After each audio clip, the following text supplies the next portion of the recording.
When things get cold, citrus becomes sweeter.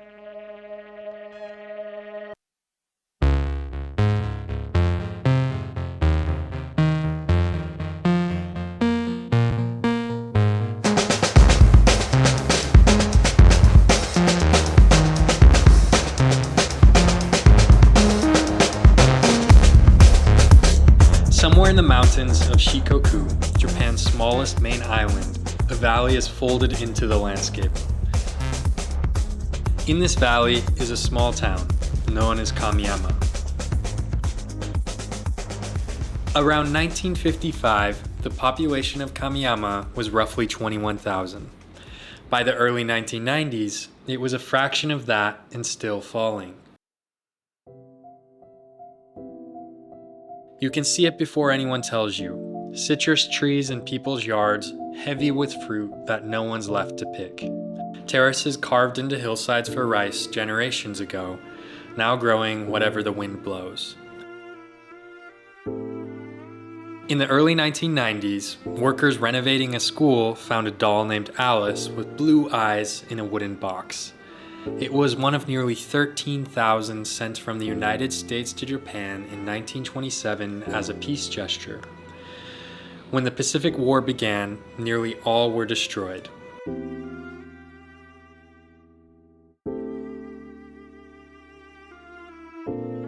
A group of people returned Alice to the sender's relatives in Pennsylvania. Nobody asked them to do this. It was a small, relational, arguably pointless gesture. But it gave people in a shrinking town the experience of accomplishing something together, and that experience became the seed of everything that followed. That group, the one that went to Pennsylvania, became an organization called Green Valley. They started an artist residency, the residency drew architects, the architects drew tech workers, the tech workers drew a tuition-free boarding school funded by tech companies like Sony and Mixi. All of this to a town of 5,000 people accessible by 2 small mountain roads. No one designed this sequence, but it wasn't random either. Each step grew from the last because someone had tended the conditions for it. Ominami Shinya, one of the people who returned Alice, gave this process a name, creative depopulation, an acceptance that the population of Kamiyama would keep shrinking, paired with the intention to shape who remained and how they lived together. That story, told that way, is what drew me to Kamiyama.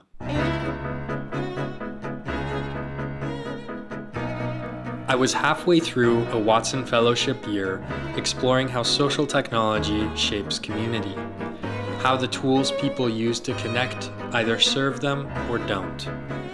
I'd been reading about the town for months. Online, Kamiyama is often written about as if it has something figured out. Articles with titles like Kamiyama's Success and Creative Depopulation, or Mountain Town in Japan becoming hub for IT firm satellite offices, painted a picture of a small town that cracked the code on how to embrace population decline by leaning into technology. My first contact in Kamiyama was Shota-san, who had left a machine learning job at Apple 8 months ago to work for Green Valley. On my first night, in late December, he and Ito-san, a longtime Green Valley employee, picked me up and drove me to the community's famed co-working space. It's a clean, white-walled, blonde wood interior with a big barrel wood stove in the center that reminded me of the ones I knew growing up. They also took me to Kamiyama's roadside station, where local farmers drop bins of their produce every few days. I bought some mikan.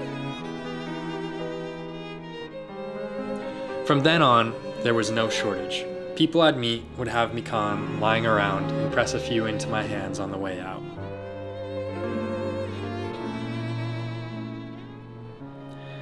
I spent that New Year's Eve with Ito-san at the 1,000-year-old shrine above the town, shaking. I did not expect Kamiyama to be so cold. The houses in the valley are old and uninsulated wooden frames that let the mountain air pass through them like a rumor. You feel the cold in your joints before you feel it on your skin. I slept in nearly every layer I had. The little coil heater ran all night, and I could see my breath in the kitchen cooking breakfast. I think the cold is what pushes you toward other people. The community onsen became my second home. 680 yen, stripped down, the school teacher and the farmer and the American with little Japanese are all just bodies and heat. I went every evening. After 2 weeks, other regulars started asking my name. We communicated in fragments that became fuller with every visit. Going to the onsen every evening became one of the rhythms I loved most. The front desk matched your locker to your height. Sometimes I'd get the same one, and it felt like the building recognized me. The minty sting of the soap, the heat loosening something behind my ribs. Then the cold plunge, the gasp, the balcony where I'd stand cooling in the night air while the river moved below. The onsen wasn't doing anything innovative. It was just there. Every day, same price, same steam rising off the same surface. The community didn't happen despite the routine. It happened inside of it.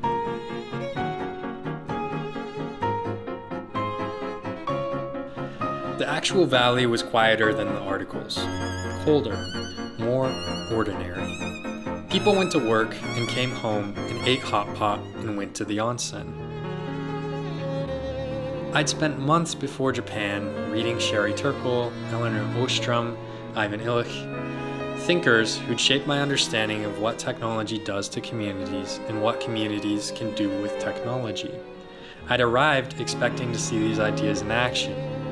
Instead, I was seeing a small town doing its best with what it had. This was the first surprise. The second was Nikolai. Nikolai grew up in Kamiyama. He loves the place. A highway construction project forced the demolition of his house, and he moved to the city 45 minutes away with his wife. In the city, Nikolai goes unnoticed, not because he's a recluse, but because he's not wearing pink. When he comes back to Kamiyama, which he does a lot, full pink outfit. Pink, pink, pink. That's how he's known. Nikolai Mail is an email list he started 10 years ago because he thought the town needed one. Just a list where residents share what's happening via email. Persimmons for sale, a mochi making class, a festival reminder. It exists inside the community it serves and nowhere else. To join, Nikolai likes to meet you first, face to face, a boundary that makes the space feel like the place. If he adds you, you get an introductory email explaining the rules. The main one, do not press reply, because it sends to everyone in the group. I made this mistake after skimming my introduction email. Whoopsies. Other residents write to the list too, but Nikolai is by far the most prolific voice, the one whose consistency sets the rhythm. Like the onsen, what makes it work isn't the technology, it's that someone keeps showing up. Nikolai's reliability gives other people permission to participate. I finally met the guy at a dry stone walling course. I had my head down, searching for just the right size stone when somebody shouted, "Dan Kuhn, there he is!" I looked up and was blinded by pink. With big grins, we exchanged fragments of mutually intelligible English and Japanese. The next day, on Nikolai Mail, there was Nikolai's account of our exchange below a photo. The unfamiliar person next to Ryoko is Dan, who is from Portland, USA. Dan is very friendly. Dan said, "I came here because I wanted to meet you, Nikolai."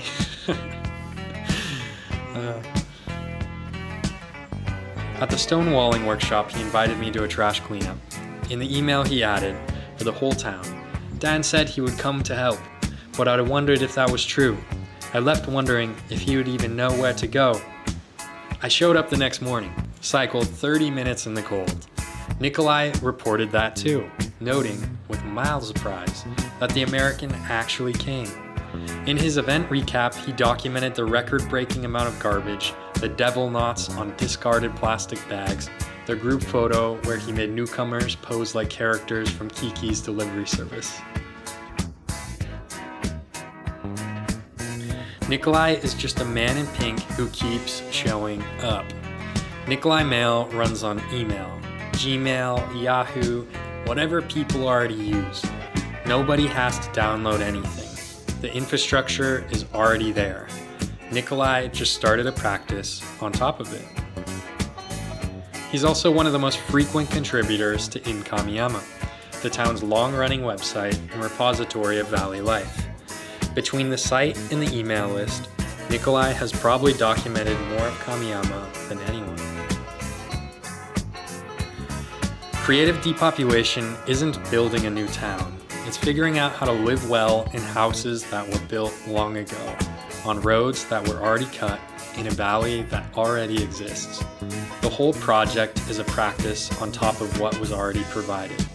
Nikolai Mail has that same texture. Then there was Circle, the organization I'd come originally wanting to help. Circle developed an app to centralize information and services for residents, particularly the elderly.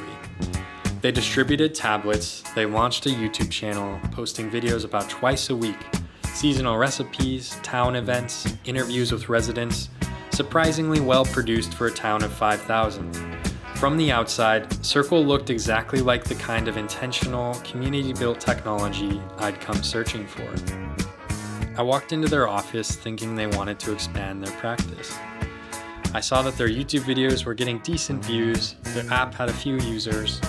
Most people in the town actually, when I went to ask them about the app, they didn't even know about it. Someone told me people who received tablets from Circle weren't even using Circle software. They were going straight to YouTube to watch Reels. I assumed Circle would want to get the whole town on the app and change this, right? I sat down with the person running Circle, Komagata-san. Shota-san and Ito-san had joined me to help translate and learn more for themselves. I'd come prepared with what I thought were helpful questions. How do you increase adoption? What's the path to the whole town being on this? He looked at me and said something that Shota-san translated to. Our software is not necessary for those who don't need it. He wasn't apologizing for low adoption. He wasn't asking for help growing. He'd drawn a boundary around who the tool was for, and he was fine with the people outside it. Circle's goal isn't total adoption, it's intergenerational connection. The point was simply to give the people most at risk of isolation a way in. That's it. Less than an hour later, I saw what that meant. I jumped in the car with Mayumi-san, one of Circle's tech support staff, and we drove out to a farmhouse to troubleshoot a tablet. The man who met us at the door had been farming this land for longer than I've been alive. He led us to the living room where his wife sat underneath a heavy blanket, a kerosene heater glowing beside her. He gestured for us to sit, and we all got under the blanket together. Big smiles cracked through where words couldn't. Mine, because I barely spoke the language. Mayumi-san's, because the technology was not cooperating. The tablet turned out to be more than a user error. The hardware was broken. Mayumi-san took it back to Circle's office to diagnose. I kept thinking about what that screen meant to that couple. It was their window into a community that was becoming increasingly difficult for them to access. It wasn't a perfect replacement. It was just a way to still be a part of things when the distance between their house and the rest of the town was growing. As we left, the old man pressed a Ziploc bag of dried persimmons into my hands. They were nothing like the leathery ones I'd had before. These dissolved like powdered sugar, the sweetness melting across your tongue. He told me to come back around. I carried that sweetness with me for the rest of the day. Nikolai tended rather than built. Circle tended and built, but within limits. It seemed neither was trying to reach further. One frosty morning, Shota-san, Ito-san, and I went with some volunteers to clear an empty house, an IKEA. We spent the day cleaning out a previous owner's possessions so someone new can move in. At Apple, Shota's work disappeared into systems too large to see the edges of. Here, he could see every edge. The edge was a door frame with a blessing hung above it. The edge was a cabinet full of trinkets from someone's life. We found a completed pilgrimage stamp book, every page stamped. 1,200 kilometers around the entire island of Shikoku, 88 temples. Now the book sat in a house being emptied by strangers. Ito-san told me these are common among the houses they empty. It's easy to write about creative depopulation as something beautiful, but someone finished that pilgrimage and then their house emptied out. There is a lot of ongoing loss in this valley. We kept clearing, box after box, cabinet after cabinet, most things destined for the landfill. We were all tired, a long day of sorting through what once was. I found bottle rockets in a cabinet and handed one to Shota-san. He lit the fuse and just looked at it, not pointing it outward. No, point it out, I yelled as the fuse sizzled. His wrist flicked. Boom! Louder than anyone expected. It launched above the valley we overlooked. Ito-san snapped something in Japanese and Shota-san immediately started apologizing. I felt bad because it was my idea and Shota-san almost lost an eye. But the jolt cracked through something. The heaviness of the afternoon gave way to a gratitude for the mundanity of this work. I went to bed wanting to write a book about knowing someone through their possessions.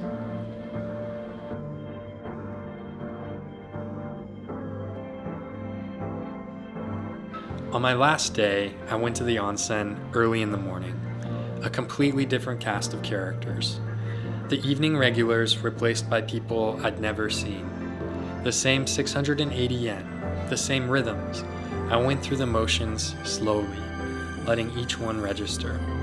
The minty sting of the soap, the heat entering my bones like a language I'd only just started to understand. The cold plunge, the balcony, the river. I was sad, not for anything dramatic, just for the loss of a rhythm my body had only just learned. I got my usual ice cream waffle from the vending machine on the way out.